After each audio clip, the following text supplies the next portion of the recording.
41 বছর আগে কলকাতা কেন ভারতবর্ষে এটা প্রথম আমি এই কনসেপ্টটা আমি সৃষ্টি করেছিলাম, ফ্রিডম অ্যাট মিডনাইট।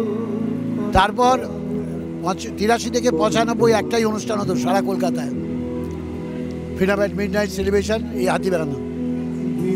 1995 সালে মমতা ব্যানার্জি, উনি প্রতি বছর এখানে আসতেন, উনি এটা নিয়ে যান হাজরা পার্কে। তারপর আস্তে আস্তে সারা বাংলায় অনুষ্ঠান ছড়িয়ে পড়ে। আপনি কি ভাবনা চিন্তা করে অনুষ্ঠানটা শুরু করেছিলেন? অ্যাকচুয়ালি আমরা একদম আর্লি ইয়াং এজে আমরা 15ই আগস্ট করতাম সকালবেলায়, কিন্তু অনুষ্ঠানটা একটা নিছক আনুষ্ঠানিক হতো, পতাকা উত্তোলন, অনুষ্ঠান শেষ, মানুষের সেই নিয়ে খুব আগ্রহ থাকতো না। কিন্তু স্বাধীনতা ঘোষণার মুহূর্ত, এই মুহূর্তটা তখনকার সময় অনেক মানুষ ছিলেন যারা স্বাধীনতার আগে জন্মেছেন, স্বাধীনতা ঘোষণার দিনের আনন্দটা তারা পেয়েছিলেন। এই অনুষ্ঠানটাকে মাধুর্য দিয়েছিলেন যার নামে মঞ্চ করেছে সবিতা ব্রত দত্ত।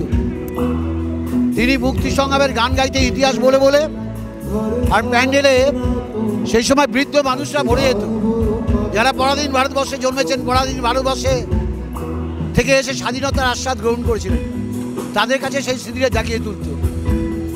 তাহলে ওই যে মোমেন্ট 12টার সময় বন্দে মাতরম তবু ধ্বনির শঙ্কর ধ্বনির মধ্যে পতাকা উত্তোলন হয়, তখন মুক্তির আনন্দ অনুভব করা যায়।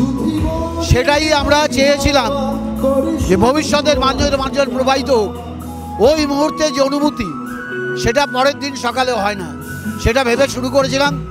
এবং প্রয়াত জননেতা অজিত পাজা এর নামকরণ করেছিলেন ফ্রিডম অ্যাট মিডনাইট। সেই থেকে অনুষ্ঠান চলছে, 42 বছর হলো এবার। বহু মানুষ এসছেন, অনেকে হারিয়ে গেছেন, অনেকে চলে গেছেন।